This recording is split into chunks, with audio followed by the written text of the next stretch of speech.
What's up, y'all? What's up? Welcome to this week's edition of the Cheap Pop Podcast on First GenXers Presents Broadcast Network. That is a mouthful right there.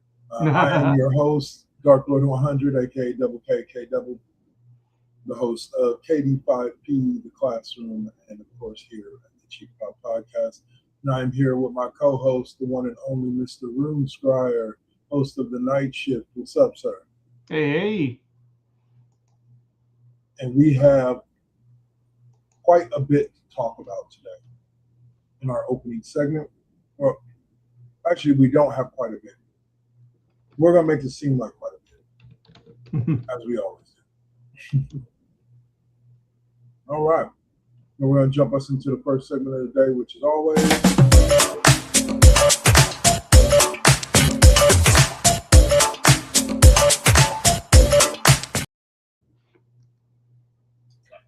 Hot Topics,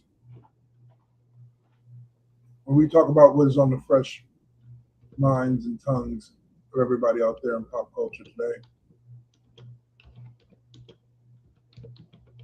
Jump on over to the Facebook page as well and check out the Facebook page for clips, articles, and fun stuff like that over at facebook.com and Cheap Pop Podcast. All right, so first subject up today is that finale from XMen97, Season 2, Episode 9. Unfortunately, Dave is still catching up through the original X-Men series. Yeah. So he will get here in a minute. This finale was, for once, normally I don't agree. I make it a point not to agree with the internet. Because most of the time the internet is just screaming into a void of a bunch of people who are mostly wrong about what they're saying. But this particular time, I think they're right. Like, anticlimactic would be a good word to use. Like, it had some great scenes that were awesome. Like the fight scene between the X-Men, X-Force, and what was it? And X Factor was pretty awesome. Watching those three groups go at it was pretty awesome. But the finale of how everything came to an end with Apocalypse was kind of like, we did get a chance to see Cosmic Rogue in this episode, which was pretty cool. But in general, it wasn't like there wasn't, and you'll see this when you get here, when you get to this point, because you'll have recently watched the original series. But for me, the original series had these climactic moments that they built up to over the course of a season or over the course of two seasons sometimes. And they did a very good job of laying Easter eggs and setting things up before they had this big grand finale of a climax. It just didn't feel like that was what happened. It just didn't. So without giving any spoilers, I'll just say it was worth watching. The whole season is worth watching. The whole season is pretty cool. I'm actually sad that it's only 9 episodes because most of the original ones were like, the original animated series was like 15 to 20 episodes for most of them. I believe so. But overall, good episode. Definitely recommend. 2 thumbs up. There you go.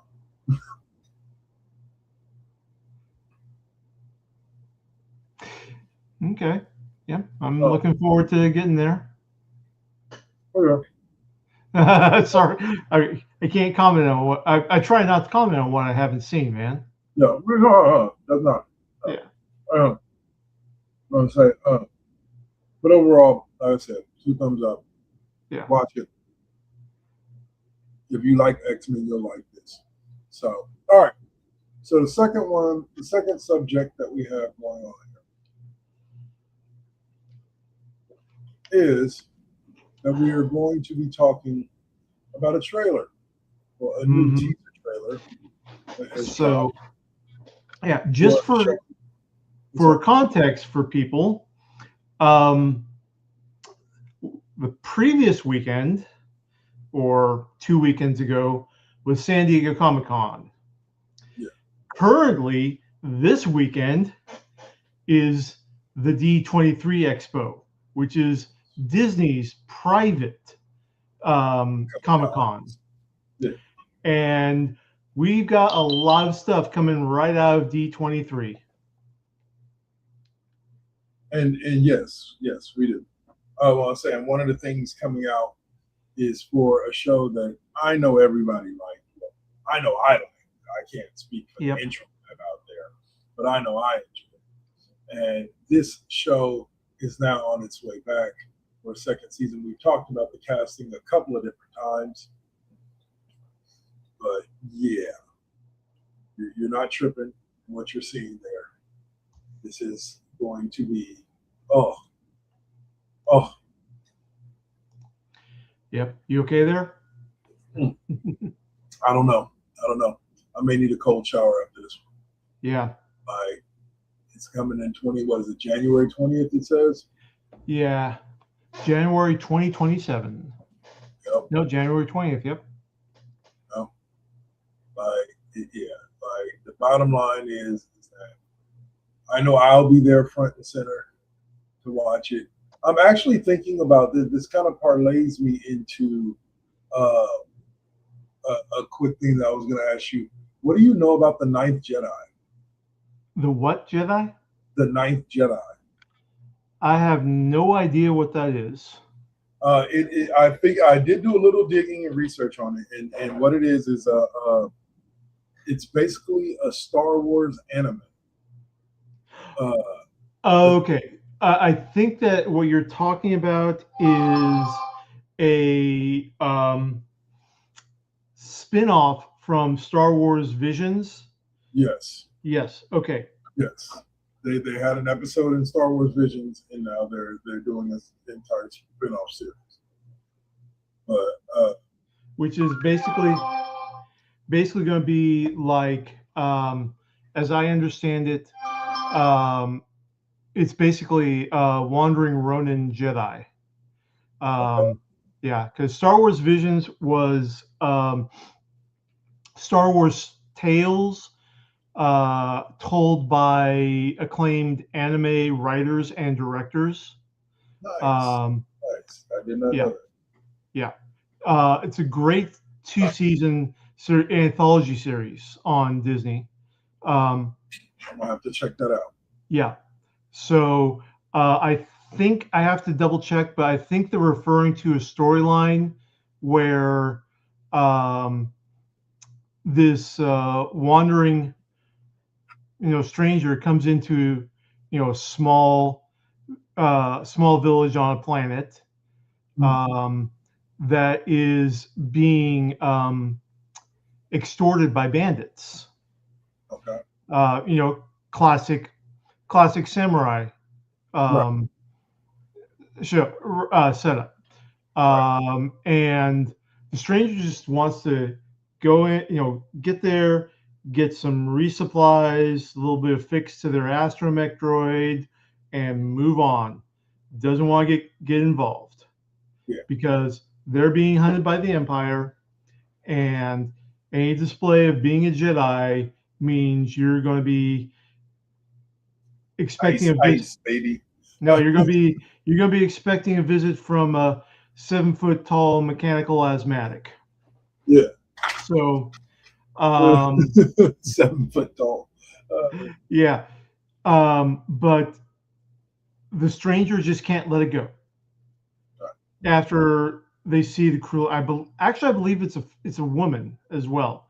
After she sees the cruelty that the bandits are inflicting, and it's Popeye, that's all I can stand. I can't stand no more.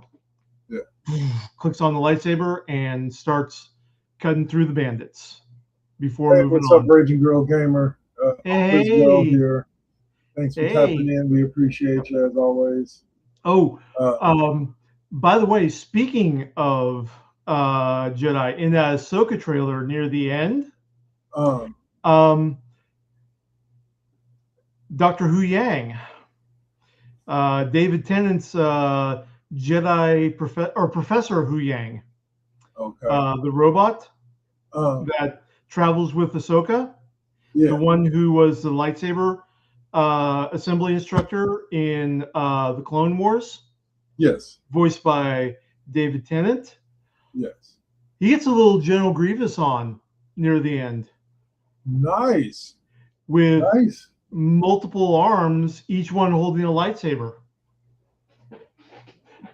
All right. See, like I said, Ahsoka season 1 delivered on so many different levels.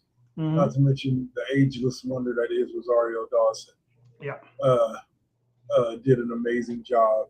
And brilliant casting of Lars Mikkelsen, Mads Mikkelsen's brother, as Thrawn.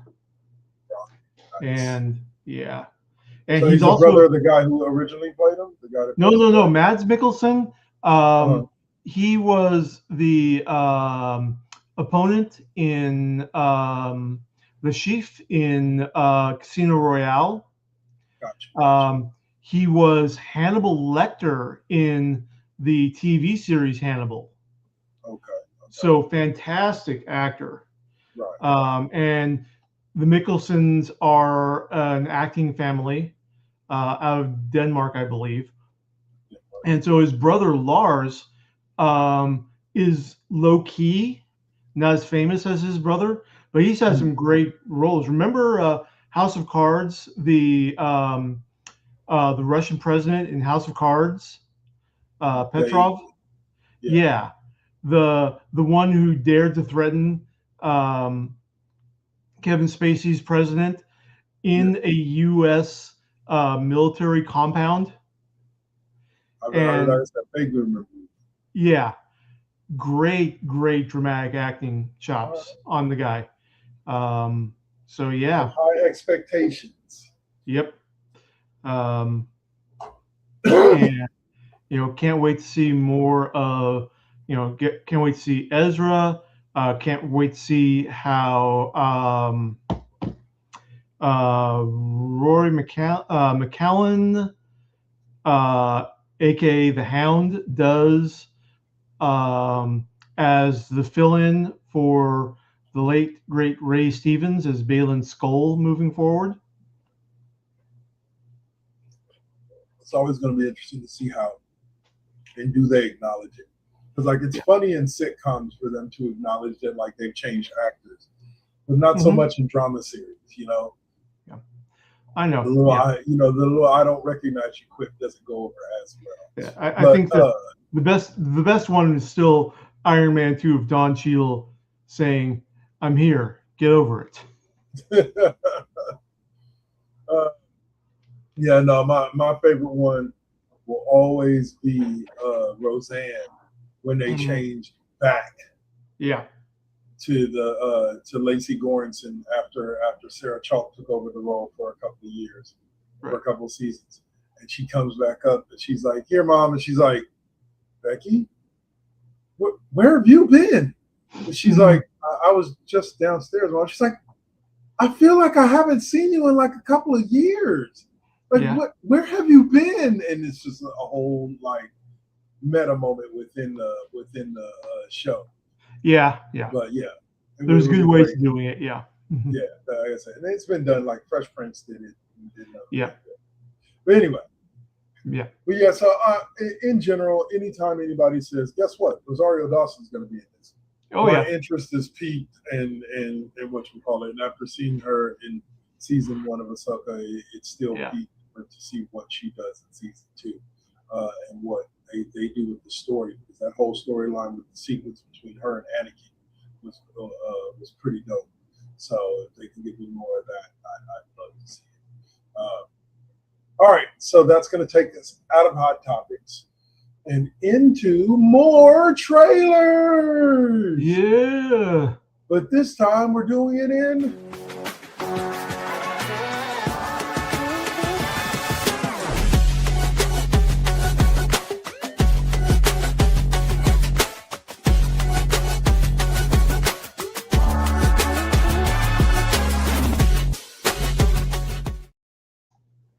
Pop Culture Corner. All right, so Pop Culture Corner, we're going to go on ahead and kick off with another trailer from D23. This time it is what they call special look. And something that Yeah. we're all looking forward to, which is Avengers. Doomsday.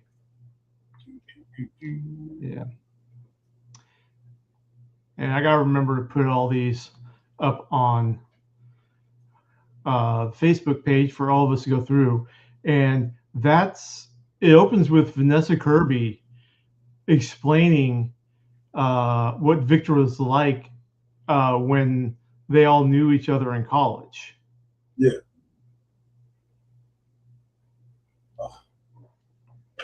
And we also get to hear Robert Downey Jr.'s Doom voice for the first time. Not the greatest. Yeah. But yeah. He said not the greatest. Oh, Ian McKellen. Yep.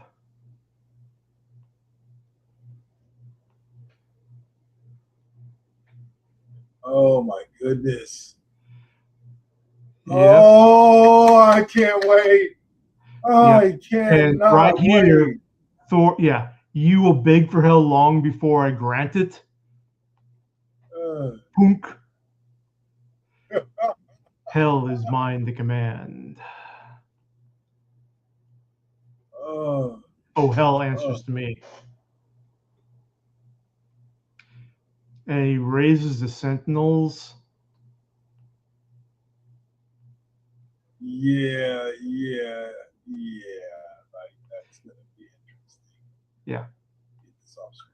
So, a lot of this is going to delve into the Marvel Comics concept of the multiverse.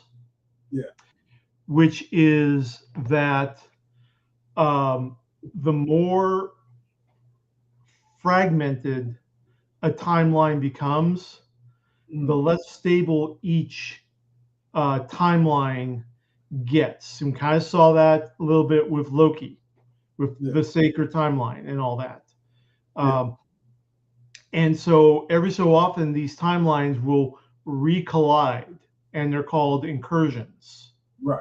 We learned about that during the Doctor Strange multiverse match. And what happens in incursions is, I'm just recapping for the listeners, but what happens in incursions is that the two timelines, they sort of mesh and overlay with each other. So aspects of each one are kind of fighting for dominance until in the end, only one or the other timeline will exist.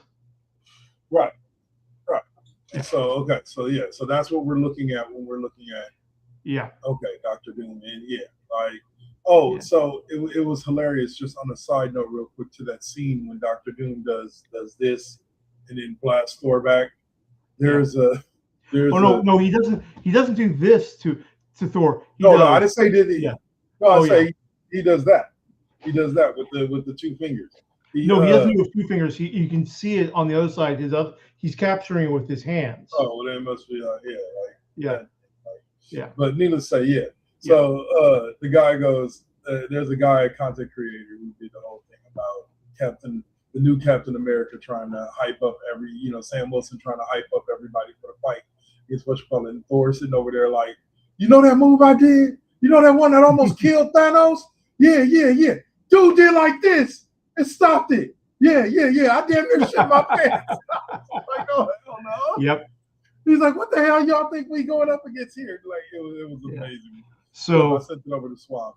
Yeah. So just personal theory, I think that Doom in the Fantastic Four First Steps universe is searching the multiverse and causing incursions, looking for the one universe where his mother is still alive. And then he's going to meld his universe into that universe so that she's still alive. Okay. Okay. Yeah. Of course, because it's a Doctor Doom plot, it's going to blow up in his face. Yeah. We'll see. That's interesting. Because that's always been Doom's prime motivation, even from the original appearances, is the original experiment that Reed interrupts was him combining science and magic to try to contact his mother and get her out of hell. All right. Everything's been to save Mama from going to hell. Literally. We shall see. In December we find out, don't we? Mm-hmm. In December we find out. And interesting enough, this is going. I can't remember what is going head to head that weekend with Avengers Doomsday. I know there's a big movie. Hold on a second. I'm looking it up. Yeah. 18, 20, 26 movie releases. Dune Part 3. Oh, okay. Yeah, because Dune is coming out in IMAX. And that's why that explains why Disney's pushing this Infinity Vision. Exactly. Okay. That makes much more sense coming now. out in IMAX, and they wanted something that separated them from the right, and also to create more IMAX capable theaters. Right. So, yeah, man. Like I said, it's it's one of those things where I can't wait to see the movie, but I do this all the time, especially with big movies. I did it with Infinity War. I did it with Endgame. I tempered my expectations so as not to disappoint myself, because I find that a lot of people do that. They lift their expectations all the way up to here, and then when the movie doesn't reach there, they get mad and they call the movie crap and so on and so forth. Not realizing that instead of accepting the movie for what it is, you had your own vision, and when it didn't match that vision, the movie sucked you. It's honestly, And so I temper my expectations and try to bring it down a bit, where I say to myself, like, I'm going to accept this movie for what it is, for whatever it is when I watch it. I'm going to try to go on with as open of a mind as possible. Enjoy the story that I'm being told instead of trying to see if I predicted that the story was going to go where I wanted it to go. But like I said, we'll see. December 18th it is. Be on the lookout. All right, so more Marvel news, because we now actually have an official trailer for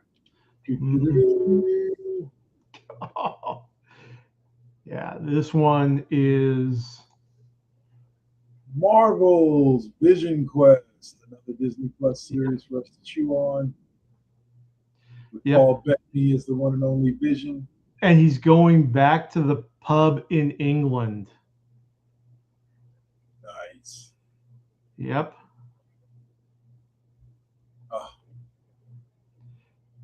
So this basically will talk about, this show is about the time after he left. No, this is Vision post WandaVision.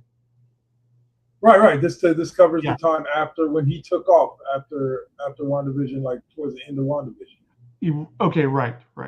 Yeah. Love He's the become movie a movie star? No, it's the movie. It's the concept called Palace of the Mind, where you construct a mental construct of a palace and you put all your memories, organize them in different rooms. And Ultron is back. Nice. James Spadering all over the place. That's himself, though. That's what's going to be dope. Yeah, I know. I just love that. Dad, Papa, Peepaw.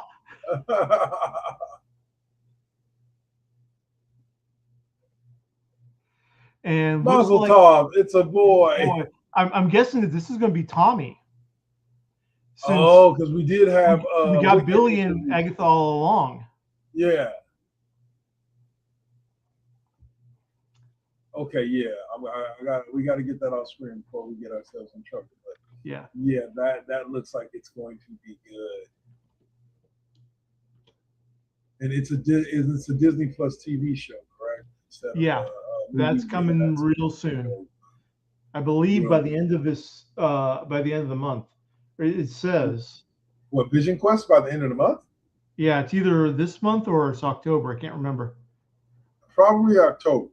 Like I think there would be much more, because that was just a teaser trailer. So I would think we would be a little bit. We'll see. Yeah. Let's see. When does Vision Quest?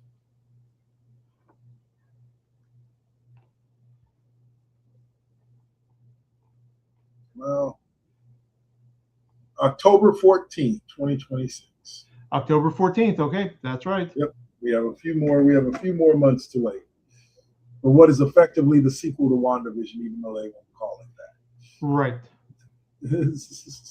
Well, they kind of call it, the trilogy. So WandaVision, Agatha All Along, Vision Quest. Vision Quest. That I didn't even think about it like that. I was thinking, okay, WandaVision, and I didn't even consider Agatha All Along as a part of that. Well, okay, I mean, it does dig into the Vision Maximoff family. Yeah, no, it does. It does with the young boy. You are 100% correct. All right, and then now for our next exciting story, comes straight from Ebony, and that is Maya Boyd of, let's see, Broadway star. Broadway fame. Thank you, sir. Is coming to Disney and to Marvel as Aurora Monroe. Yep. The one and only Storm.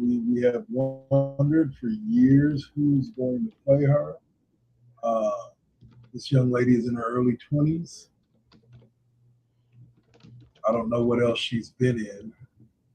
You said Broadway. Yeah.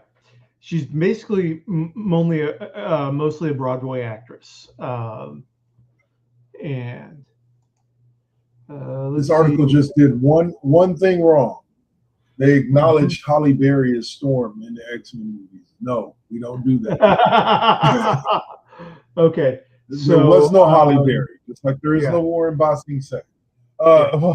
Boyd just completed her Broadway debut in Joe Turner's Come and Gone, opposite Taraji P. Henson and Cedric the Entertainer. Wow. Yep. How much better, bro?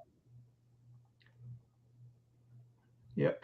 So she's coming with some serious acting chops coming in. That she is. I'm still upset that we never got to see Angela Bassett as Storm. But we got Angela Bassett as the Queen nonetheless. The Queen of Wakanda nonetheless. Yeah. I'm not upset at that. I'm not upset at that at all. But damn, that I want to see her. And I gotta say that that speech she gives to the UN about that was the best part of Wakanda Forever. That left me saying, just like the infamous Michael B. Jordan line, "Hey, Auntie." Yeah. Well, Michael B. Jordan's line is like, bury me in the sea with my ancestors who knew it was better to drown than to live on their knees or live in chains. Yeah. That was one of the great lines. Ryan Coogler does so many fantastic lines, relevant lines, and that's the difference that having a Black creator giving Black character voices to speak has. Here's a question to ask. Mm-hmm. We just announced a couple of weeks ago that, I forget the actor's name, the young actor that's going to be playing T'Challa's son. Yeah. And the introduction of this Aurora could potentially be in the new Black Panther. Could we be going for an Aurora, not necessarily T'Challa, but T'Challa they've already said that the new Black Panther character is going to be the son of T'Challa and you missed wrong. Go on. And Nakia. Now, Right. if you're saying if Aurora and T'Challa 2 could get together. No, that's where I was headed with. Is that could we be seeing the Black Panther Storm storyline take place with T'Challa's son instead of maybe they intended to eventually get to that storyline with Chadwick Boseman, but unfortunately he passed away. So they're going to move forward with it, but this time using T'Challa 2 as Junior as the proxy, and have him, because like if you read through when I read through the article, it says that the new actress that's going to be playing Storm is in her 20s. So, you know what I'm saying? They very well could, they very well could go with that storyline. But we shall see. Congratulations to Maya Boy. I can't wait to see what she gives us. I'll say this. The bar is really low because everybody that has come before you has barely at best did average at the job. So the bar is very low. You can hit it. You're a Broadway trained actress. Bring Storm to life for all of us, and we can all put an end to this. Who is the best Storm? As we would know.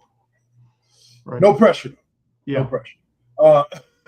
And also semi-related, coming out of D23, we now have a full list of the cast for Marvel, for the MCU X-Men lineup post Doomsday. And they include Sadie Sink, as you know who. Yeah. And Adam Driver as Mr. Sinister. Not Sinister. No, they're bringing in Sinister. Yep. Well, okay. Hold on. They're planning on doing Apocalypse because Apocalypse is right-hand man. Okay. All right. So here's the full list. Sadie Sink. Kit Connor will be playing Scott Summers. Okay. There's our Cyclops. Yep.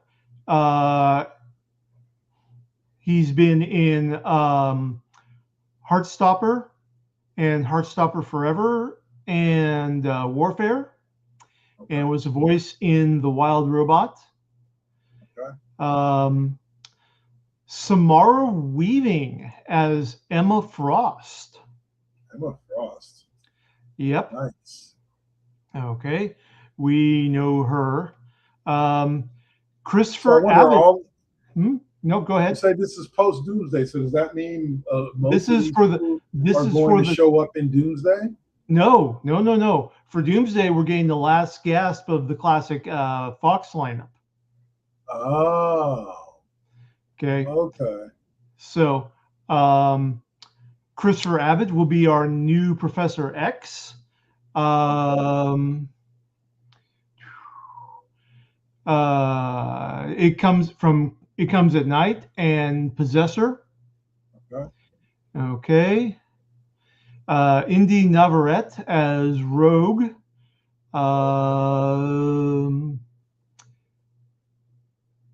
Doesn't really have a lot to go on there. Maya Boyd as Storm. I'm going to say this. I'm going to pause you right there and say this. I swear to God, MCU, if you give us an entire other movie that the fucking message of the movie is this is how Rogue got her blonde or a white stripe in her hair, I'm gonna kill someone. I'm just letting y'all know before that bullshit. All right, because that was ridiculous to waste the entire first plot of the first X-Men movie on this is how Rogue got her white stripe. No, I don't. Not again. Anyway, go on, sir. Maya Boyd, as we just said, as Aurora. Aurora, yes. And Adam Driver as Mr. Sinister. Yes, which that's really. he doesn't have the build, but considering this is probably going to be a CGI role, you have to admit he has the voice for Sinister. Yeah. I don't understand after success of, well, it wasn't in the movie theater success, but as far as reviews, everybody seemed to have loved it. Masters of the Universe. Why not do something like you did with Skeletor there? You know, like I think it why comes not down do that for Sinister and for Apocalypse, for those people that need to look kind of larger than life? Yeah, I know what you're saying in there.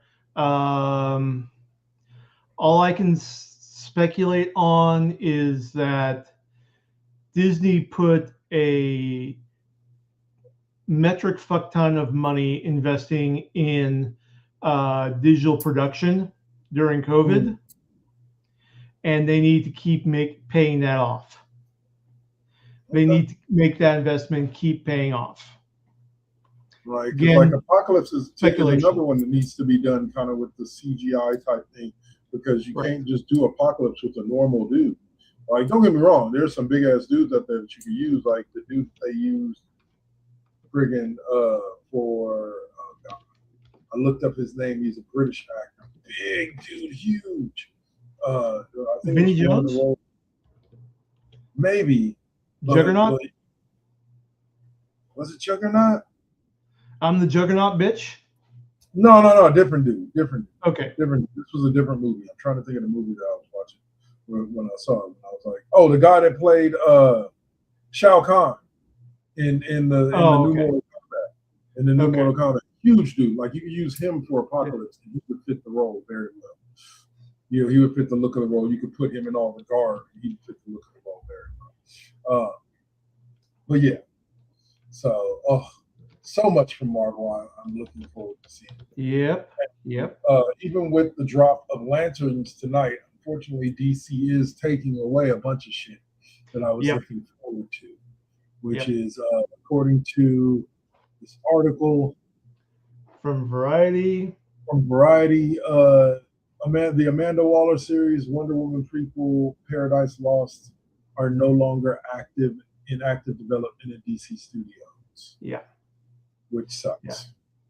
Yeah. And, that's, the Viola Davis Amanda Waller, who, as far as I'm concerned, CCH Pounder is still Amanda Waller from the DC animated universe. She is defined the role.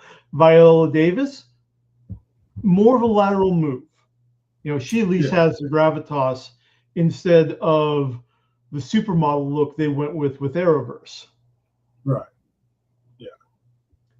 I can agree with you there. 100%. Yeah. And unfortunately, Angela Bassett just was not given a great script in the Ryan Reynolds Green Lantern for Amanda Waller. Oh, did she play Amanda Waller in that one? I still have yet to see that. Yeah.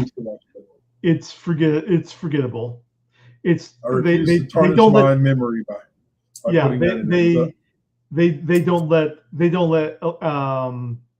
Angela Bassett go off the chain like she normally does and assert. You mean they don't let her take a golf club and put it in the back of somebody's head? Nope. Nope. She's just. They did with Viola. I mean, even in the TV show 911, Angela Bassett is still a badass. Oh yes. Okay. Yeah. She's only what? She's not that much older than us. She's only in her early 60s. Yeah. And Angela Bassett in Lanterns was a bureaucrat, not a badass. Yeah. Speaking of that, real quick before we move on out of Pop Culture Corner, Lantern starts tonight. Are you juiced for it? I know I am. I am cautiously optimistic. The more that I see about it, the more interested I am. Also related to pop culture news and Green Lantern news, DC Comics is going in a new direction. Just got announced that there is now a new Lantern Corps. Okay. The Chrome Lanterns. That can access every single emotional spectrum. R to V. They can access all those powers. Okay, so basically they're just lanterns that can access all the powers of all the lanterns. Right. It's the Corps is being founded by Guy Gardner. And Jessica Cruz is going to be the leader. Okay. So kind of, we'll see. I mean, DC's tried this before, different times. You know, it's basically a souped-up version of Kyle Rayner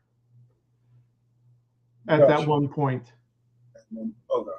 Yeah. Okay, so this is kind of off subject from the Lanterns thing, but on the subject of HBO Max, I actually renewed my HBO or reactivated my HBO Max subscription through my Hulu bundle. Mm-hmm. Through my Hulu, not Hulu, but Disney Plus Hulu HBO Max bundle. Just so that I could watch Lanterns when it came out today. Yeah. And then B, also because friggin' Stewart fails to save the universe. The Big Bang Theory spinoff. Yeah, actually, and Stewart Fails to Save the Universe has been renewed for season 2. Wow, did not know that. I would suspect so. So far, that it's was only just 4 episodes in. Yeah, that was just announced also. Yeah. It was a D23. No, this is Warner Brothers. No, sorry. Yeah. But yeah, sorry, I don't know. I've watched the first 4 episodes, and there's basically a cameo, at least one cameo by a former Big Bang Theory alumni in every episode. Mm-hmm. They have not announced whether or not Jim Parsons comes back and does a cameo.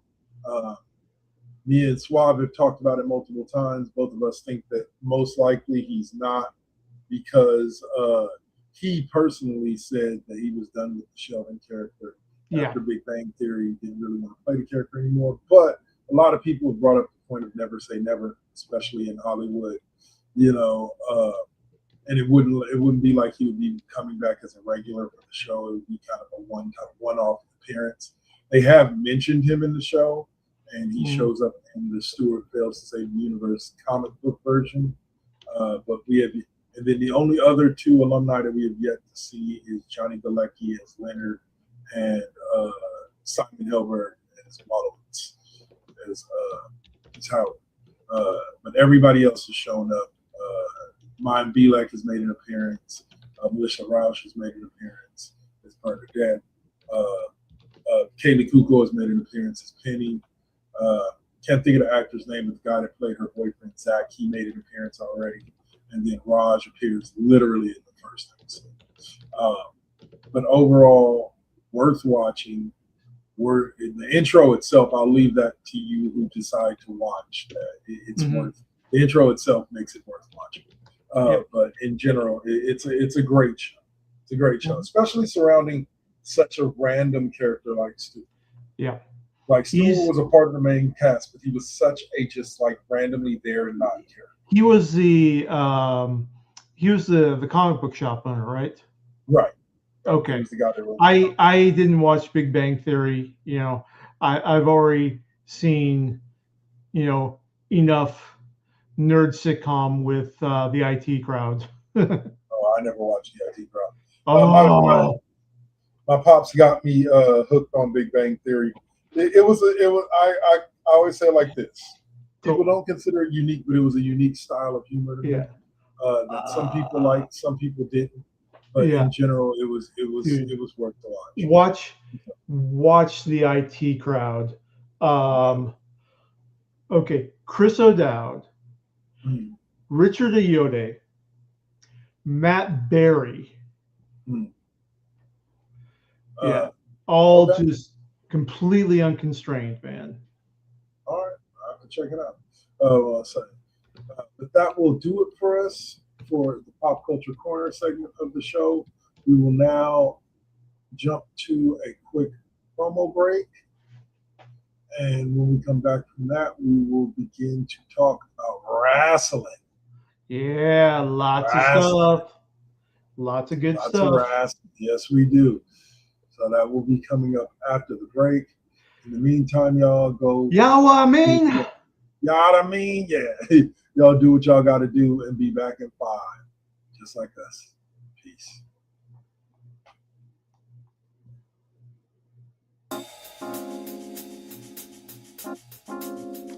We back at it. Yep, we still doing it. Poetic beat. First GenXers. Gia. Let's get it, y'all. Come on. We back in the building. It's been a long time cooking in the soup kitchen. And I'm chilling with the Saint. Dropping these beats won't stop, nope, I can't. Let me get up in the lab, turn it up. Game on with the first GenXers. What's up? Let's flip on the switch or the Xbox and get up in my zone, I'm pounding. Let me clear my throat for a minute. Shout out to my folks while I'm in it. It ain't nothing but love, it's babe business. I really don't know what's so who ain't feeling this. And this is only the beginning. Now versus then, this is something for the chillin'. Poetic got the joints like McDonald's. I'm loving it. It's the first gen. We're now rocking with Poetic Beats. This is the first GenXers production. Get your PlayStations out. Get your Xbox out. Get your Switch out. Let's get it in, y'all. Holla back.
Got to keep it.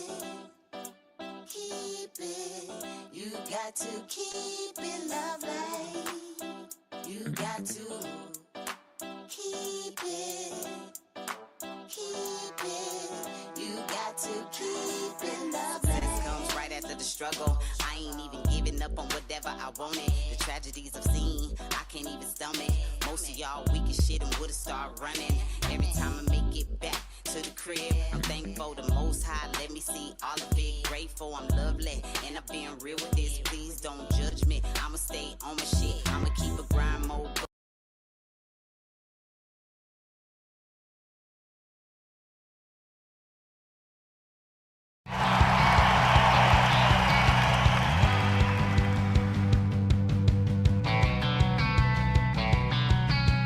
In a 2-episode arc. I don't care. No. That should have been can handle our favorite players being criticized. You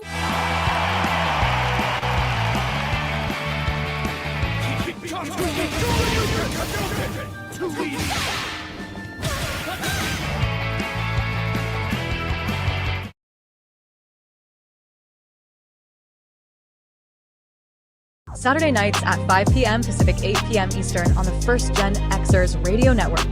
Join K-Double as he brings you K-Double's 5th period music class. He will open with a master mix by DJ K-Double, and then you will hear from artists like DJ Jazzy Jeff and the Fresh Prince,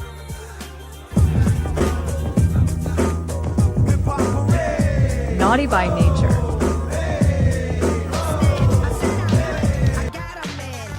Positive K,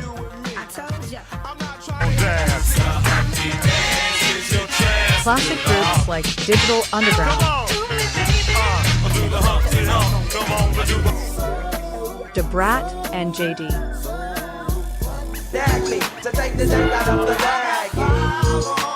And finally, the Loonies. So join us on Saturday night at 5 p.m. Pacific, 8 p.m. Eastern on the Live 365 app or at live365.com. Just find the first Gen Xers radio network and hit play.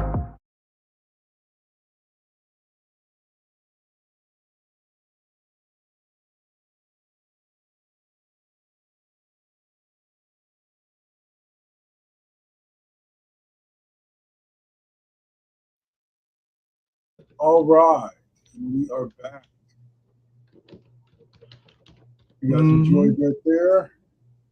Yeah. Knowledge about what we have going on. I'm gonna have to work you up a night shift promo, huh? Yeah, Throw yeah. in there as well. Gotta work you up one of those. It's all good. I might have some extra time this week to be able to throw something together for you. Well, I'll say, all right. So let's use that time real quick to go and then say, yes, we're going to be leading into our favorite, or my favorite segment of the show, one of my favorite segments, which is when we get to talk about wrestling on SmackDown Alley. But yeah, man, it's going to be an interesting one this week. So let's dive right on in.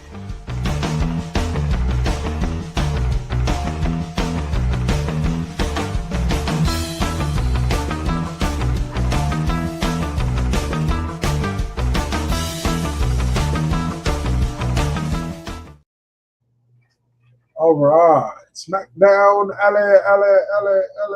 So we're going to open up talking a little bit about Le Monday Night Raw from this week, which was the Monday Night Raw that took place on 8/10. And we had quite a few storylines, Raw being about 2.5 hours. You'd expect they got quite a few storylines going on, and that they do. So let's see if we can cover it all here. The first one up is about mid-card rivalries and a couple of confrontations. We had Austin Theory beat Akira Tozawa using in the new movies calling the off switch. Theory continued his post-match assault until NXT powerhouse Oba Femi appeared, leading to a tease between him and Braun Breaker just to kind of set this moment up. Yeah. Braun Breaker has been locked in, tripping out about Oba Femi stepping to him 2 Mondays ago ever since. And it led to a great segment backstage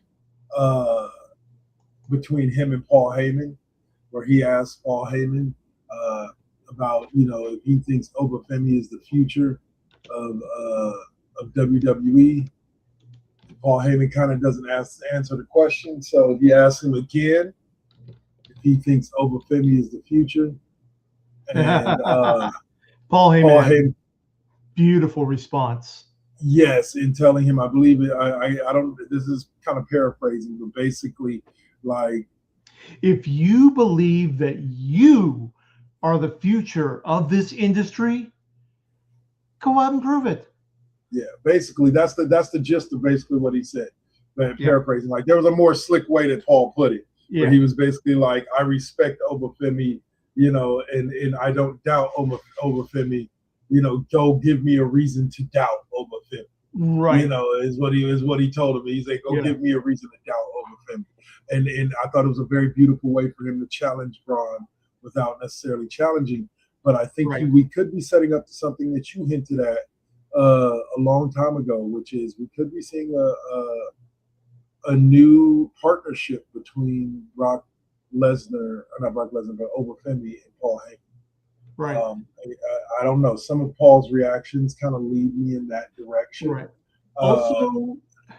Also, the vision is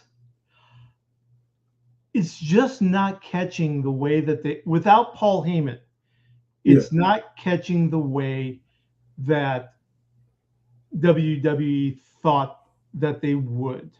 And part of it is Paul Heyman doing his own thing. Part of it is all the injuries that occurred, one right after the other, taking them out. And I think part of it is that no one really likes Austin Theory. No one really likes Logan Paul. Yeah. So, it's I don't see WWE throwing good money after bad in a sunk cost fallacy when they still have, they've got to bring back Bronson Reed somehow. And, right now, the best thing that the division has going on is the feud between Braun Breaker and Oba Femi. That buildup. That's the only thing that this group has on. Where if you look at like the Judgment Day, you've got all the internecine rivalry, all the intergroup rivalries in there, all that drama. You've got the Dom Liv situation. You've got Raquel and Roxy becoming, actually good teammates and tag team champs, and they're spread out, perfectly to cause chaos and disruption. What's the division going to do that someone else already isn't doing better? Like I said, we'll see, because it doesn't look like they're going to be breaking up the group anytime soon. I think we may, when we do see them split, we may see it may be more about Austin Theory splitting off and becoming his own thing with Maxine Dupree. But we'll see. We'll see how that plays out. Another mid-card rivalry that's taking place is with Chad Gable, who laid down a challenge to Rey Mysterio for an Intercontinental Championship match. Which Rey accepted. Yeah. They didn't fight that night, but right. It was definitely a part, a big moment in the show, because I would love to see the two of them go at it, with both of them being the good guys this time, and them giving us an actual good match.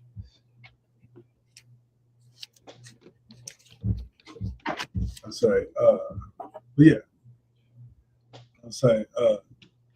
and then in the women's division, move over to right quick. We had Sol Ruca teamed up with a mystery partner who ended up being Io Sky. To defeat Roxanne Perez and Raquel Rodriguez.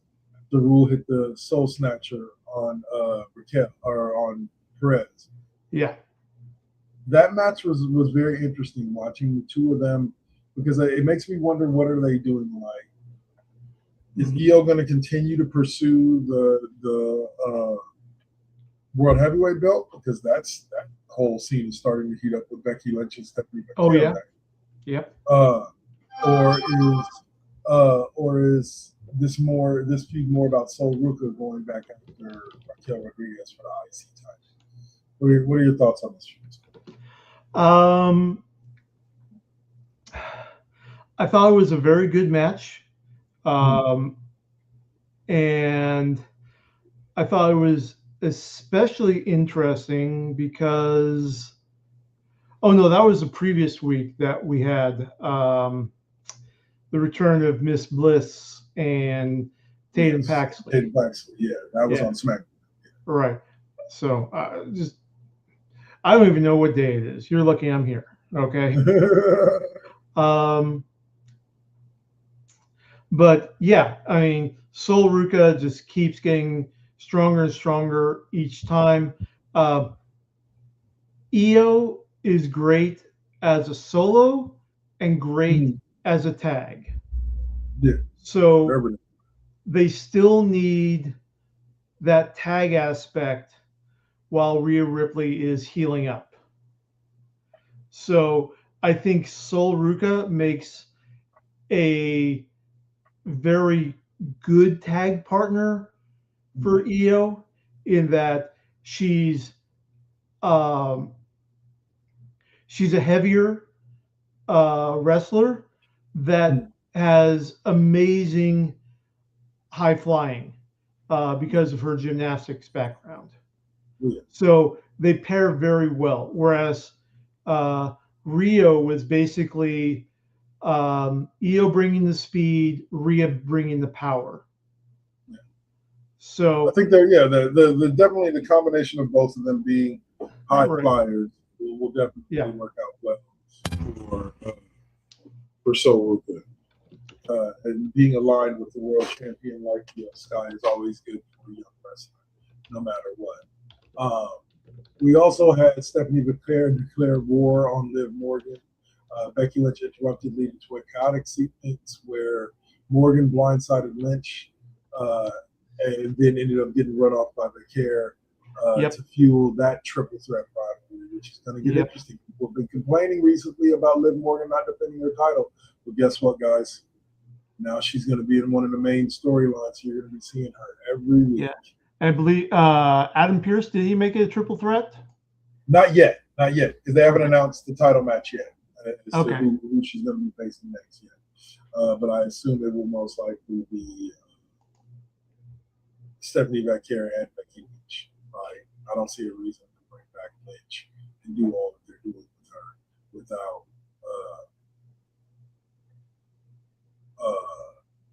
including Becky, without making it a triple threat. So, but all right. But yeah, so, and then we also had a weird segment after the whatchamacallit match with Soul Ruka and Lyra Valkyria backstage. And yeah, I guess Lyra's going back after her Intercontinental Championship, but Lyra's kind of lost her mind. She's lost the plot, which is going to be perfect for a heel turn for her. Right. 100%. I think she's already started. Like, she's already basically made herself the bad guy. It's kind of like Sami Zayn. Right. Sami Zayn is a heel right now. The character he's playing. It's just he doesn't believe he's the bad guy. He thinks he's the good guy. And I think they're kind of going a similar way with Lyra Valkyria. But she still thinks that she's the good guy. And she's justified in everything that she does. And hasn't realized that she's become that guy. Right. And so, like I said, we'll see where they go with that. I love Lyra's new look, the haggard look. And Io Sky looking at her like, what is wrong with her? This was a great sequence as well. Now, we have actually officially started the World Heavyweight title contender tournament to see who's going to be facing Roman Reigns at Triple Mania in the summer. Pat Pierce announces an 8-man knockout tournament. The tournament winner earns a shot at Roman Reigns. And actually, they won't be at Triple Mania. It'll be at the Raw broadcast in Mexico in September, but I believe it is the same. It is the same weekend as Triple Mania. In the first match, Penta defeated the Laredo Kid in what was a hell of a match. And then this didn't affect the tournament, but Dominic Mysterio and Dragon Lee got into it in the back over the fact that Dragon Lee is a part of the tournament based on the Reigns, but Dom is not. And they ended up having a match in which Dom lost. Now, here's the angle I kind of want to talk to you about. There was a huge uproar about this after the match was over, about why Dom had to lose. How Dom has lost all but one of his matches for the last 3 months. And I don't see a problem with Dom losing this match because he's champion in AAA. There's not necessarily a necessity to make him look strong in WWE. Right. You know. Right. So yeah. What are your thoughts? I agree with you. There's no real reason to make Dom look strong, and it plays into Dom's gimmick very well. That, he's got the one title that his dad doesn't have, and he's still obsessed about the IC belt. In there, he's still chasing that particular. He's still chasing that car.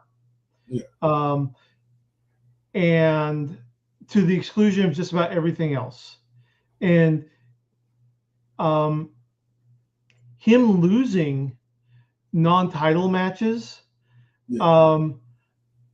it also plays into the general Judgment Day gimmick of once you got it, don't defend until you are absolutely ordered to by management. Don't take up any challenges. Okay. So it works on a lot of levels. Right. So for me, it's like this. People go, well, why didn't they put Dom in the tournament? Because this tournament is about showcasing luchadors. Yep. Like no offense to Dom, yes, he is technically the king of the luchadors, is the AAA Mega Champion. Right. But in reality, Dom knows how to wrestle the luchador style, but Dom is not. Yeah, he's basically an unreformed Chad Gable, El Grande Americano. Yes. Where he knows all the moves, but he doesn't respect the traditions. Well, I wouldn't even say. I would say that on screen, yes, the character Dominic Mysterio. That's part of it. Exactly. Yeah. But in general, I'm just like, and not to mention the fact that you don't want to wear out your wrestlers. So Dom's already got a match at Triple Mania, which will be taking place the weekend before that. I mean, against El Grande Americano for his Mega Championship. By the way, I've seen a clip of that match between Dom and El Grande. And Ray had to get involved in the match. Well, no, the match doesn't take place till Triple Mania. Oh, okay. I guess this was another match then. Yeah, it was probably something else because the match doesn't take place till Triple Mania. He's defending. Yeah, this was at a AAA show then. So So I like I said, I'm hoping that Penta wins the thing because I would love to see Penta and Roman Reigns go at it. But seeing Roman Reigns defend the world, here's the key thing, the key part that a lot of people are missing, that non-wrestling fans are missing. He'll be defending the World Heavyweight Championship against a luchador. Yeah. Not against just another WWE wrestler, but against a luchador. Yeah. You see what I'm saying? So it's like he's against the world, emphasis on World Heavyweight Championship. Right. In this case. And and so And we still don't have do we have the full card for all the round ones? Oh no, they did announce, hold on, I gotta see, hold on. Let me see if I can find the full question.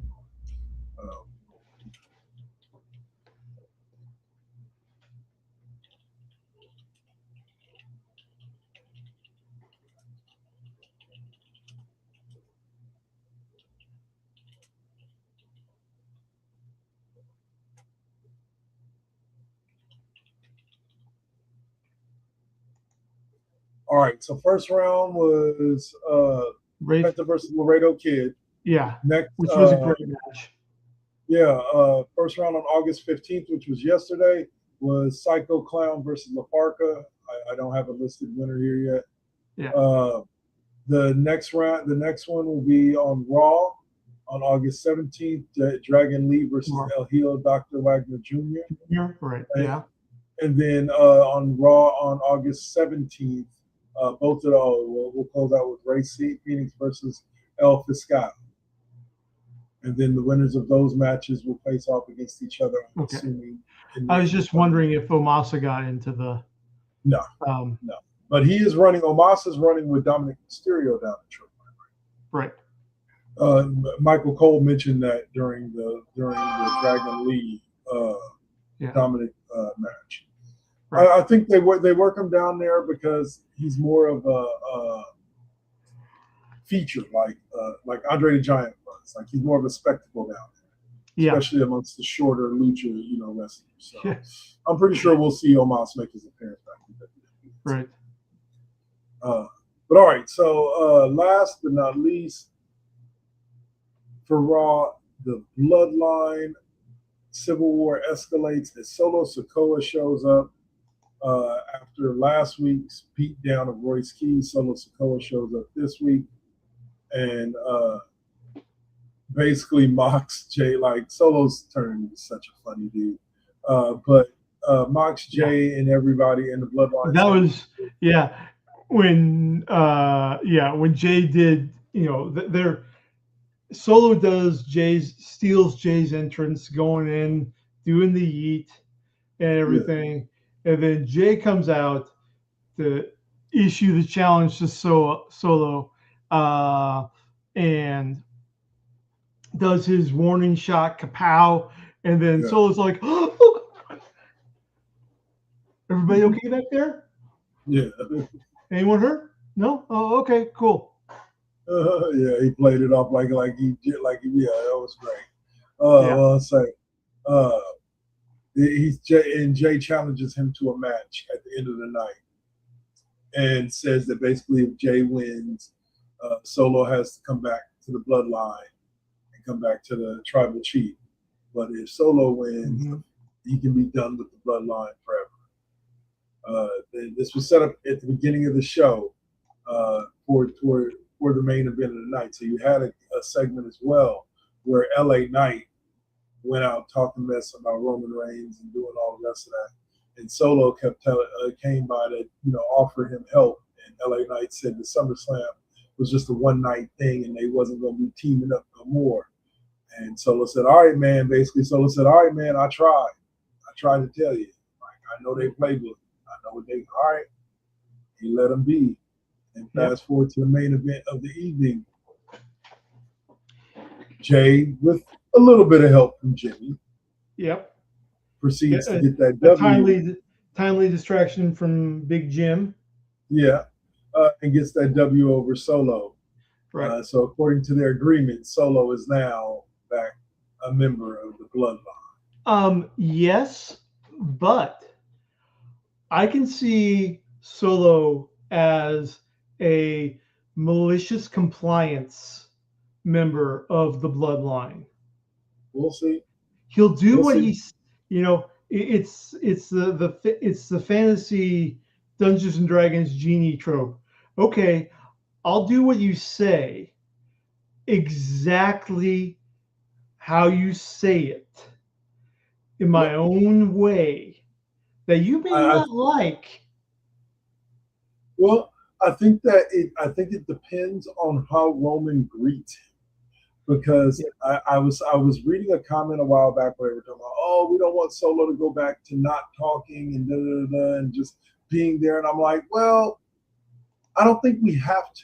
If you watch the Bloodline and how it's being ran by Roman Reigns now, you may not remember this because you didn't really watch during the first 4 years of the Bloodline thing.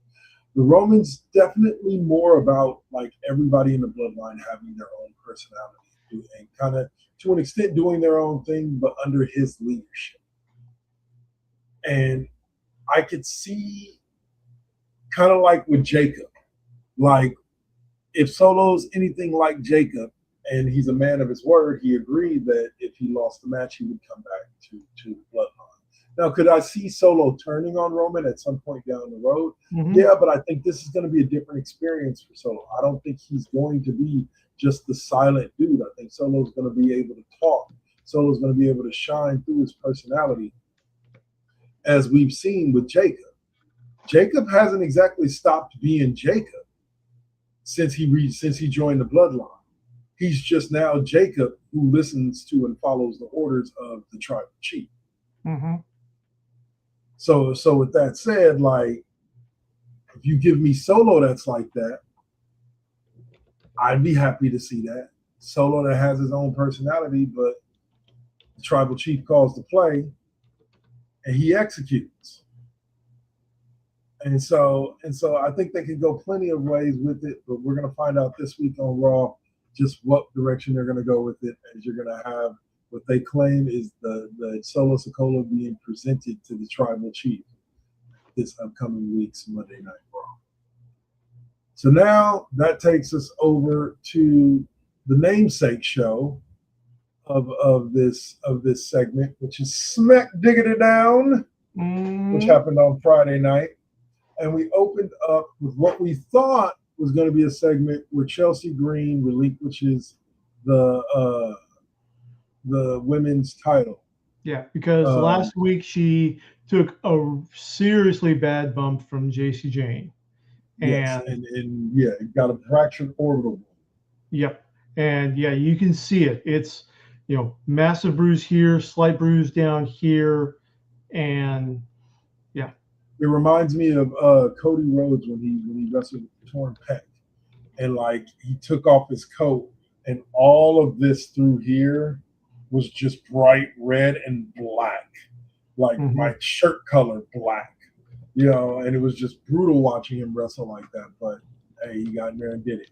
But Chelsea came in and was going to. So general manager Nick Aldis initially planned to strip Chelsea and injured Chelsea Green of her interim WWE Women's Championship due to a broken orbital bone. After an incredibly emotional plea from Chelsea, Aldis granted her a 30-day window to defend it. The segment escalated when Gunther interrupted to mock her, prompting a surprise return by Matt Cardona to defend his wife. Yep. That was great. I mean, first of all, that was just an absolutely great sequence leading up between Chelsea and Nick Aldis, where Chelsea's just pleading with Nick, no, don't take this away from me. I will do whatever it takes. And Nick's walking away, and he says, as Nick Aldis, SmackDown general manager, I have to listen to the doctors. As Nick Aldis, the man, fuck the rules. You have 30 days to get into shape to defend your title, to get medically cleared, whether that's a face mask, whether that's a healing, whatever. And then, of course, Gunther comes out, interrupts like, whoa, whoa, whoa, blah, blah, blah, blah, blah, blah. Yeah.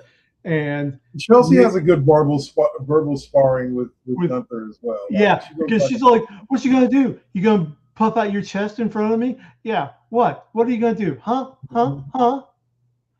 And as Gunther's going to get in her face. Yeah, and Gunther realized that he's kind of painted himself into a corner here. And meanwhile, Nick, just the promo between Nick and Gunther was great, where Nick reveals, it's like, so you're out here pissed because we added Kevin Owens to your match in SummerSlam. I've got news for you, Gunther.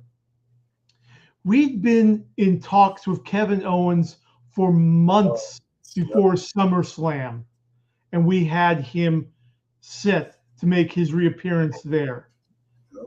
You were the one we added in at the last minute. You were the one that I did a favor for. You're welcome. Yeah, him and all this had it back and forth. Yeah, he tells Gunther straight out, like, basically, I didn't add Kevin Owens to your match. I added you to Kevin Owens' match. And then that was yeah.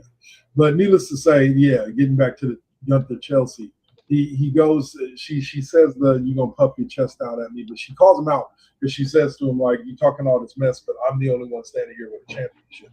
But and that was a pretty cold line in itself. She says, are you gonna puff your chest out at me? He goes and takes a step towards her, and again from the back comes running Matt Cardona, and he slides into the ring and of course stands between Gunther and his not medically cleared wife. Just in case this man has the gall to put his hands on her.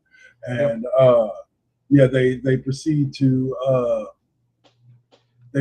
go. She talks him down from getting into a fight with Gunther. And then basically Gunther calls Matt Cardona a coward. Matt Cardona turns back around, jumps on Gunther. Hang on a second. Go ahead and keep going, bro. Leading to them. Leading to them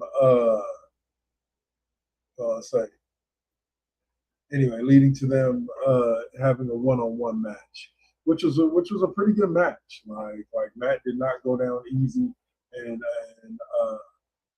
Gunther, of course, came out looking strong.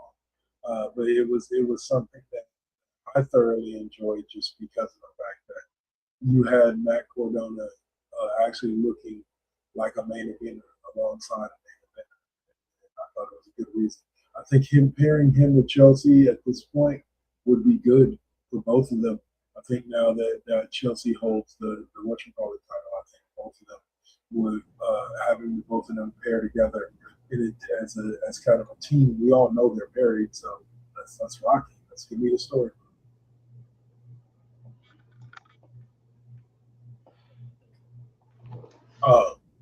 But what happened after was something to talk about as well, as after Cardona gets beat clean by Gunther. Yeah, and Cardona got some fantastic shots in. Yeah. In there, especially that mule kick in between the legs of Gunther. And he almost beat him with that. Yeah, he almost beat him with that initial slide through the ropes as Gunther's, Matt's just like bam, bam, bam, bam, bam, bam, bam, and Gunther goes under the ropes out to the announce tables to try to recapture himself, and they carry it out there. But Gunther, of course, recovers, and but that can be. It's an interesting feud setup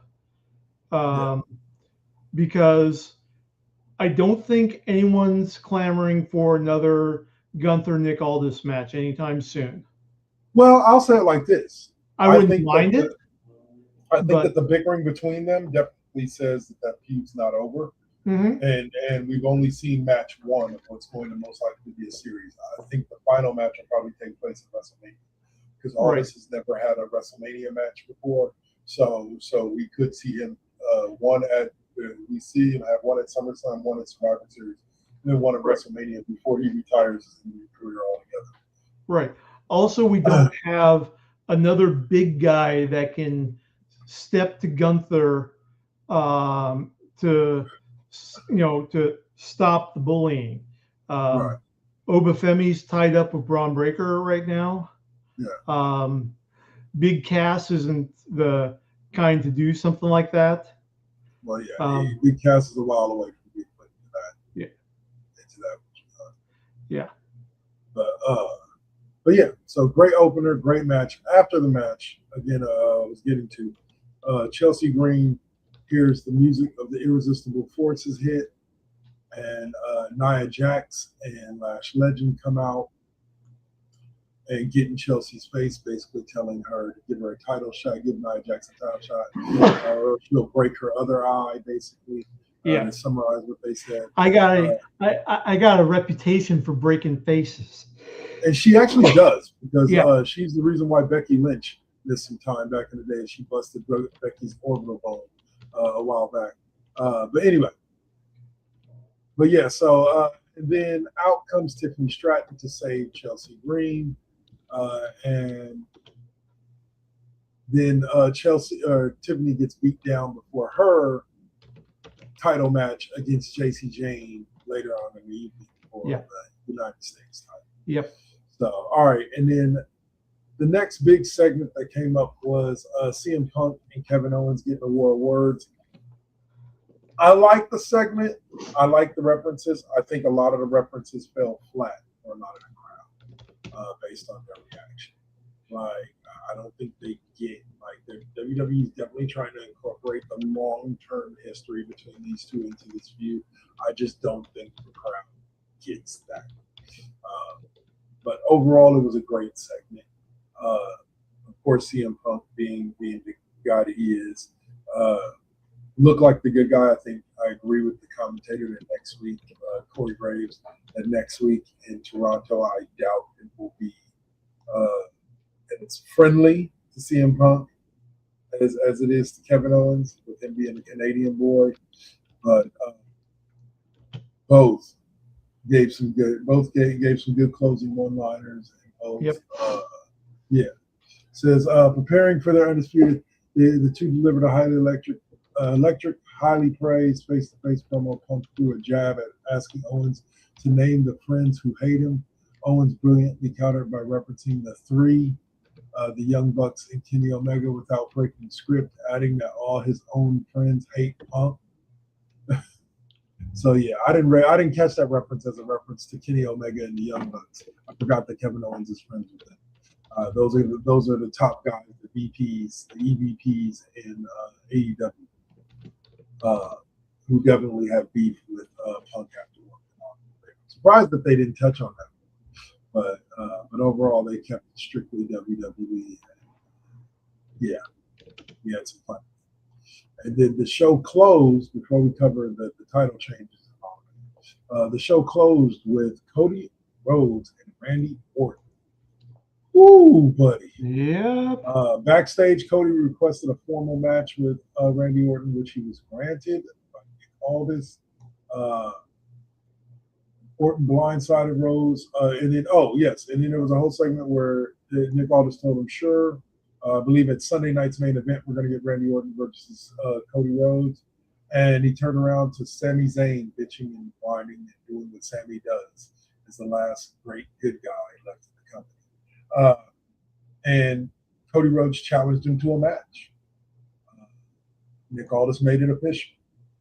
But before the match could get started, Randy Orton came out and beat the snot. We thought we were going to have a replay of the WrestleMania season run when Randy put Cody's head in between the chairs or between the steps and then slammed the chair on top of it. But instead, we almost got Cody Rhodes doing that to Randy Orton. But the WWE officials stopped him before he could. And yeah, it was a worthy beat down to watch. It was definitely fun. The last thing we saw as SmackDown went off the air was Cody Rhodes jumping back onto the announcing table to attack Randy Orton more. So it's looking like we're going to get two dudes that are just beating the snot out of each other. And Sunday night's main event in about 2 weeks, September 6th. All right, so here we go. Matches. We talked about the Gunther Matt Cardona match. Baron Corbin retains his United States title versus Carmelo Hayes before being attacked by the former U.S. champ Trick Williams and Little Yachty. So that looks to be setting up a rematch there. And in a triple threat match, Damian Priest and Truth, the tag team champs, defended against the AAA tag team champs, the War Raiders and the MFTs, now known as the Sons of Haku. And the Sons of Haku are now your new WWE tag team champions, as they proceeded to win the triple threat match. And with Haku in their corner, they hit the Brothers Keeper on R-Truth. Yeah, it was an amazing match. Surprising winner. I figured that the War Raiders were lined up to win title, but I guess not. The MFTs, Sons of Haku. Haku at their side. Any thoughts on that, sir? I know you're a War Raiders fan. I'm a War Raiders fan. I want my boys to win, but you also got to give Sons of Haku something to do and something to keep them focused now that Solo's left them behind. So they left Solo behind. Well, yeah, they left Solo behind. Does it really matter who broke up with who?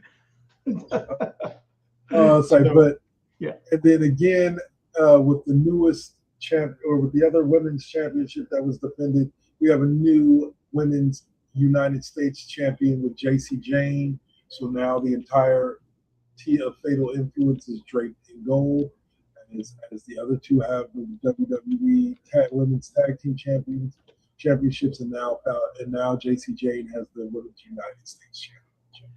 I am glad that they did this with the U.S. title and not the world title, and not with the WWE Women's title. So I don't think that Fatal Influence is ready for that level of spotlight being on them yet.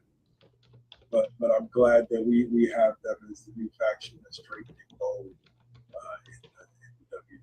Congratulations to JC. Yep. Any thoughts on this match and the results? I kind of figured when Tiffy was getting beat down that this was going to be the result. So I would not be surprised if Aldis calls for a rematch for next week. Okay. We'll see what happens. Yep. Got till Friday to find out, right? All right, so that's going to close us out on the wrestling talk for this week. And for those of you who don't know, why you keep saying, you're probably saying to yourself, Haku, how what? If you're a little bit younger, Haku is basically one of the toughest men in all of wrestling history. And I don't mean that as in, in the ring toughest men. I'm talking about if you ask any of the old school guys, who's the toughest motherfucker you would never want to quit, Haku is that dude. Haku is that dude, just period. And shout out to the lovely radio show. Hey, lovely. Appreciate you. But yeah, so that's who Haku is. So, all right, we're going to head into the final segment of the show, or second to last segment of the show, and Tech Tinker's favorite segment.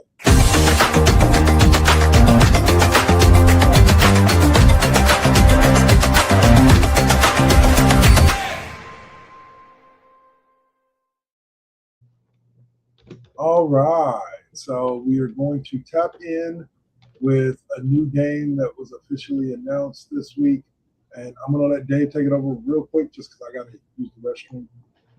It's all good.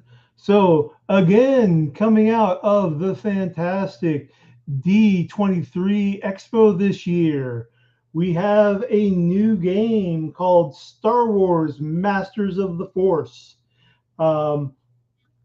It will be focusing primarily on Ryloth, the homeworld of the Twi'leks. So it's going to be a lot of hard canon lore that's going to be added to the Star Wars universe. Yeah,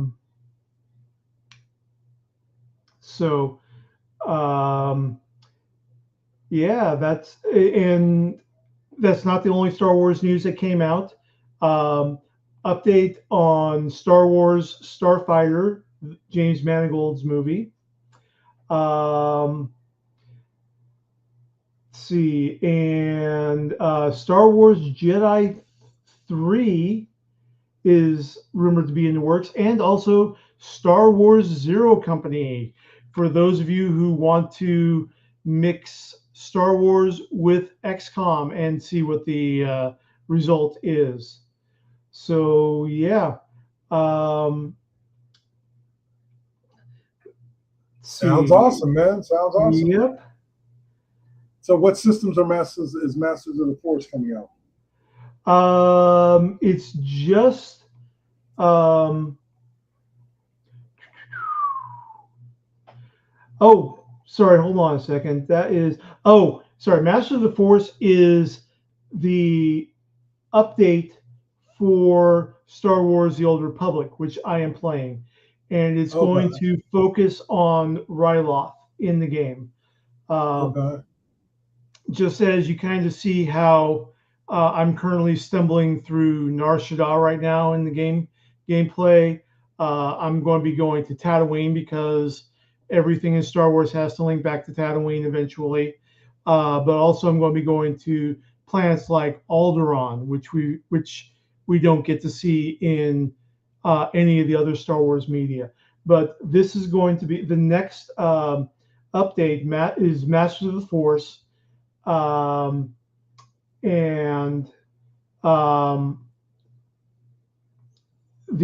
big bad Darth Malgus, the Darth Vader level big bad in the Old Republic, his legacy has now reached Force sensitive beings across the galaxy spreading unrest and leaving both the Republic and the Sith Empire to deal with the fallout.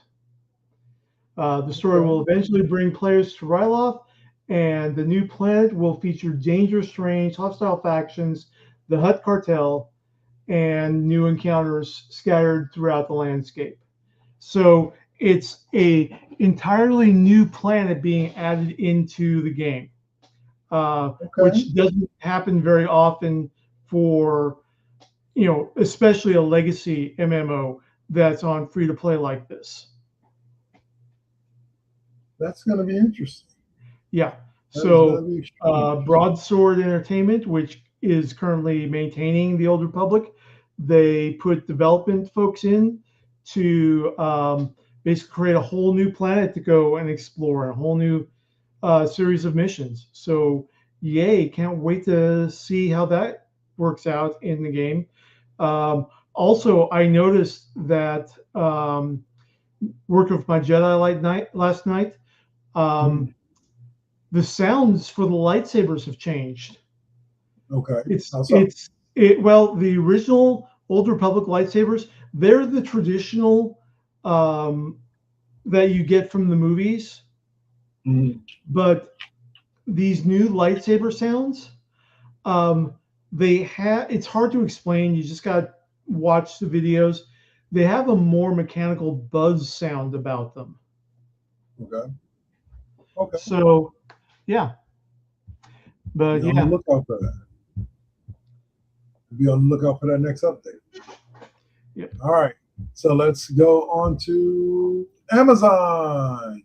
Their game studios exit the MMO genre for good after several years of operating Lost Ark, Throne, and Liberty.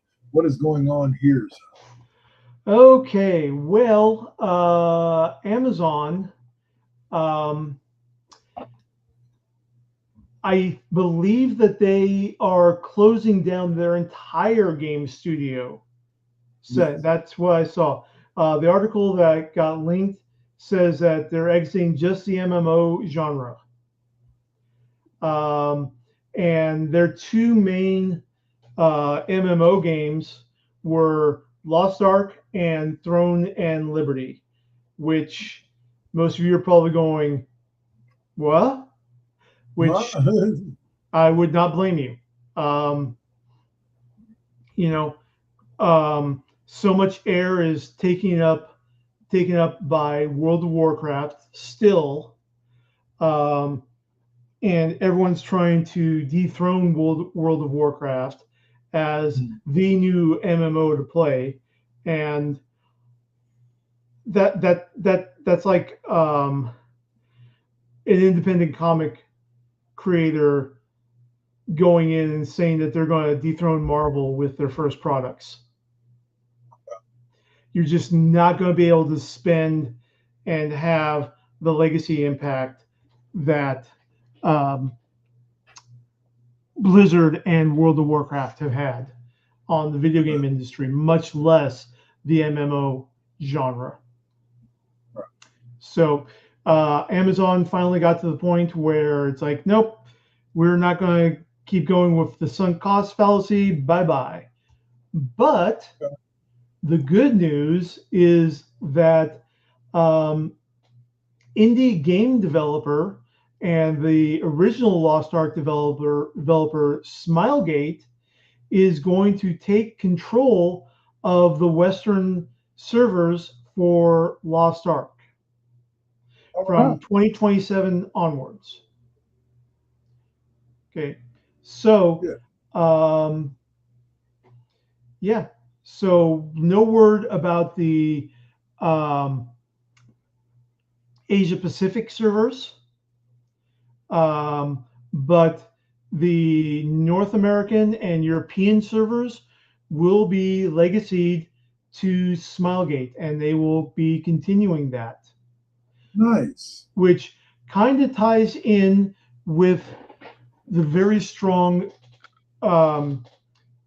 play forever movement that's going on within the European gaming community, where, okay, we paid for this game. we should have the option of being able to play it, whether it's a single player game, whether it's a multiplayer game, whether it's whatever. And we will pay reasonable costs to maintain servers to continue playing if it's an online game.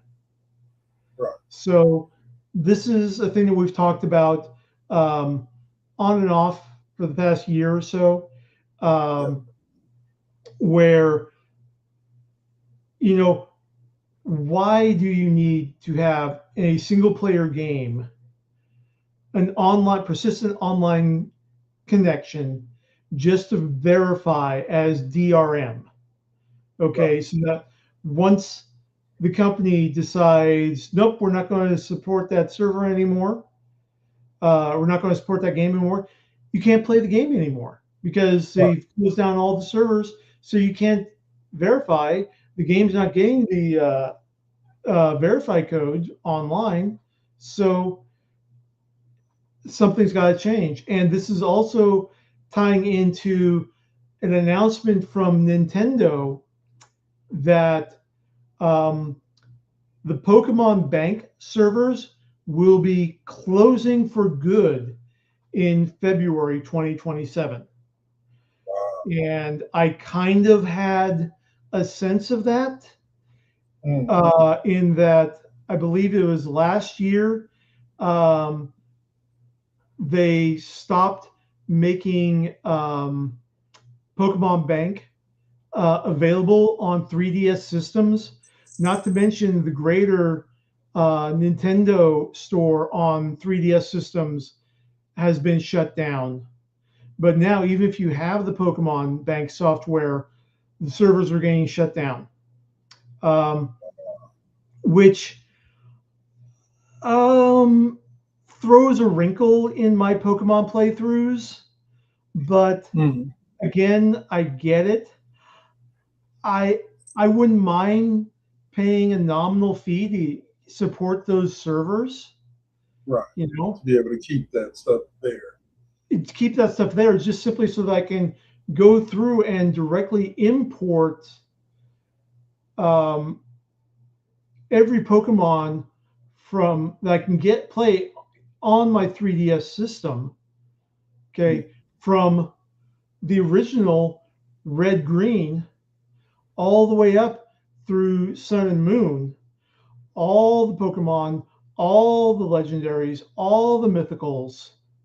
Everything available to you. Everything could be, it could be transported up to Pokemon Bank, and then Pokemon Bank to Pokemon Home.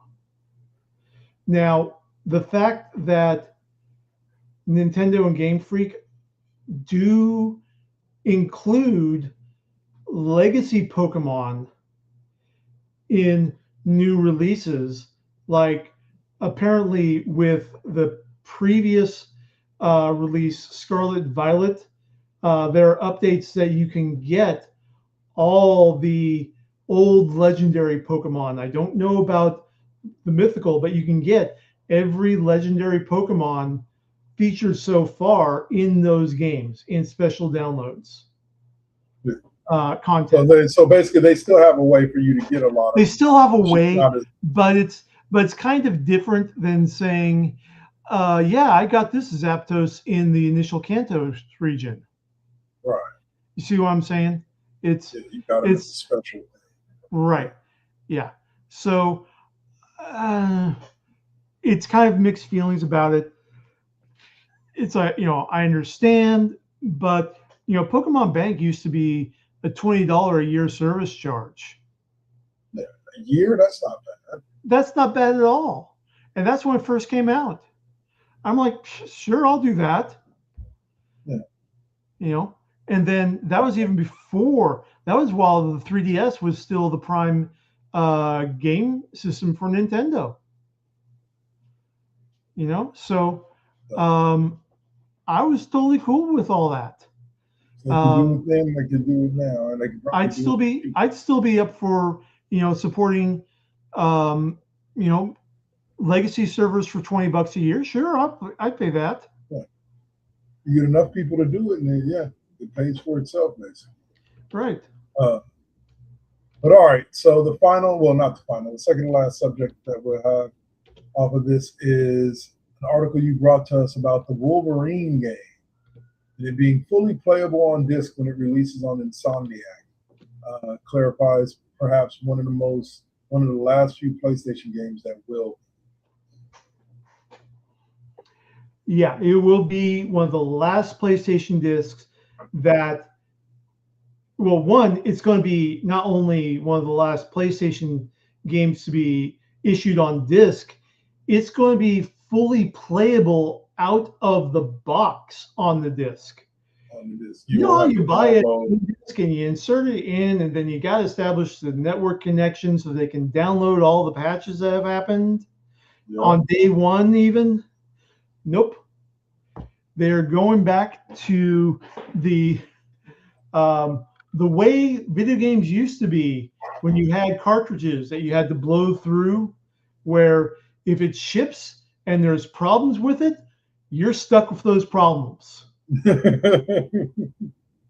Okay, so yeah, I for one applaud Insomniac for this, simply because it means more thorough quality assurance being done. Okay, and it shows that somebody out there is listening to games and they want gamers. Yeah, we're not talking Bethesda, where every single Bethesda release initially in the online age, which I would probably say Morrowind onwards, has had day one bugs that need to be worked out that could have been eliminated just by having it in the oven for a little bit longer and having a little bit more quality testing done. Rush to market. Right. Yep. I call it the 360 problem. Like 360 wouldn't have experienced things like the Red Ring of Death, etc., and they wouldn't have had to replace so many things if they didn't rush it to market and try to beat PlayStation. I still have my Halo Limited Edition 360. Never had a Red Ring of Death because I knew that was a possibility. So one of the first things that I bought and plugged in before I set up my 360 was a cooling pad. Well, Red Ring of Death, I knew that there were heat issues for the 360. Well, it just wasn't just heat issues. It was a whole programming issue, to the point where, like, if you got the Red Rings of Death, you had to send in your Xbox and they would send you a new one, or a refurbished one, not a new one. Right. They would send you a refurbished one to replace it. I know, because I actually had to do that.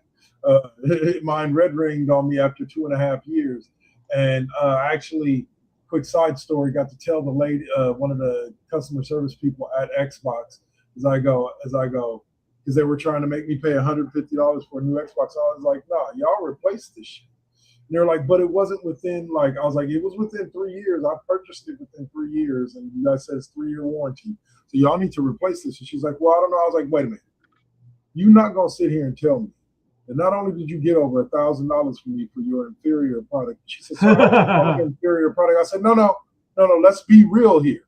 I have a friend who bought a PS3 at the exact same time that I bought my 360. He has not had a single problem with his PS3, and he flipped it over and pulled out the hard drive and put in a bigger hard drive because that's what he wanted to do. And his shit still is running perfectly fine. So let's establish in this conversation right now that yes, you charged me for an inferior product, period. Yeah. Which is fine. I'm still an Xbox fan. I still want my 360, but it's an inferior product. And she was just like, well, okay. So anyway, I'm like, yeah, that's what I thought. You're not gonna argue. But yeah. So Red Ring of Death, Xbox. Just stop rushing shit to market, especially. Exactly. Like, let it take however it takes to make sure we get the best version possible when it comes out. Todd Howard, add another 6 months development time to everything that you do. Okay? Yep. It's not that difficult. Just add another 6 months development time on the front end, Yep. so you have that extra time on the back end to ensure you're not going to have problems. Okay. Catch the glitches, have it be a Yep. while in the tester phase. But all right. Yep. Final thing to talk about here for games before we wrap this up and jump into where can we find you next is major game releases and DLCs from this week. First up is, let's see. First of all, Stunning Move Gears of War and Helldivers 2 are breaking exclusive boundaries to launch simultaneously on both Xbox and PlayStation. Let's see. For this week, Madden dropped, Elder Scrolls 4 Oblivion. Elden Scrolls. Oh no! Elder Oh, Scrolls. Elder Scrolls 4 Oblivion came back out. Yeah, on the Nintendo Switch 2 on August 11th. Oh, okay. Neverness Yeah. to Everest, detailed a version 1.3 update for Rise from the Moonlight Fog, locked in for an August 19th release with new S-Class characters. And Xbox rolled out its official August 12th system update, adding 6 new features and fresh Xbox Game Pass perks. So at least I know now. The system update took place on August 12th. I wonder if mine automatically updated or not. I never had to wait for an update. But anyway, so So any thoughts on those game releases? Yeah, it's nothing that's exciting me very much. But you know, I'm not as hardcore as some folks. I'm just passionate about the games that I like. So, and I'm trying to limit myself in that I've got the ADHD curse of, hey, this is a great game.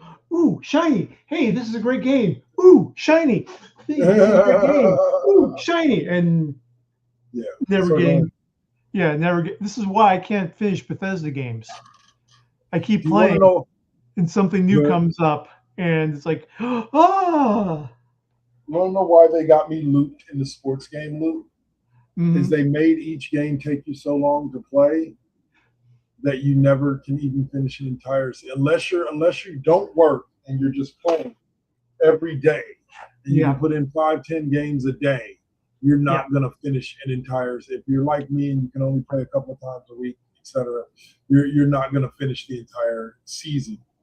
One season in you know what I'm saying in a single year for the games like NBA, etc., and MLB.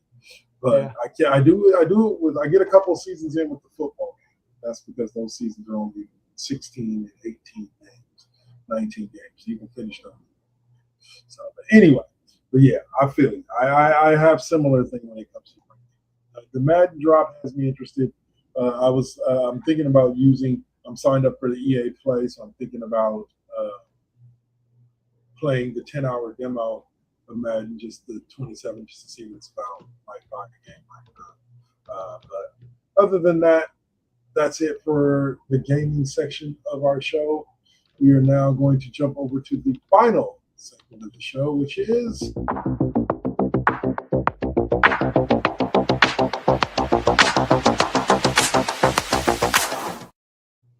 Where Can We Find You Next, where we talk about where you can find us this weekend and throughout this week right here on Twitch and YouTube, as well as our live 365 station. I'll go first this week since I know you go first, sir. And you can find me in about 2 hours right here on Twitch and YouTube for The Classroom, featuring with Miss O'Malley. And we're going to be talking about the NBA schedule release, NFL preseason and off-season news, as well as the upcoming season. So be sure to tune in for that at 6. As far as video games go, I was going to get in an extra stream, but Saint's going to probably be on with an audio show a little bit later on. So I won't be on again. I won't be doing a makeup stream for NBA Wednesdays anymore. And I'll be Thursdays for this week, but I will be back on Tuesday with college football, or football Tuesdays with college football 27, and then so on and so forth for Wednesday, Thursday. Saturday. I think I'm getting close to the end of Final Fantasy 3, so y'all might want to tune in for Retro Saturdays for the next couple of weeks. I genuinely think I'm getting close to the end. You have to tune in to see. Runescryer, what's going on over there on the night shift? All right. Well, tonight I am continuing with the Old Republic, going through the seedy underbelly of Nar Shaddaa. Specifically, I'm going to start the red light sector portion of Nar Shaddaa. Yeah, you know what I'm talking about.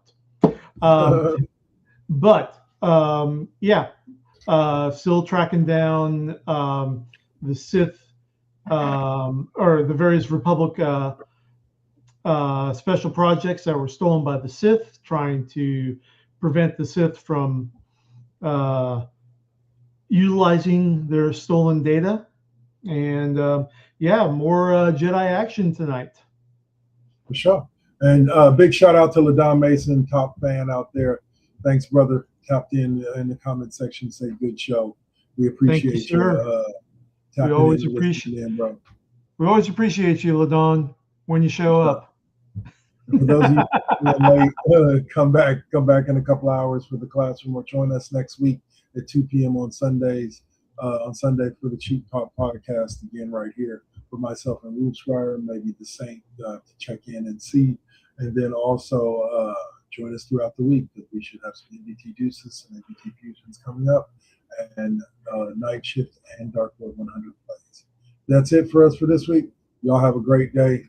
Stay blessed, stay up, keep your head on the swivel. I'll catch you later. Peace.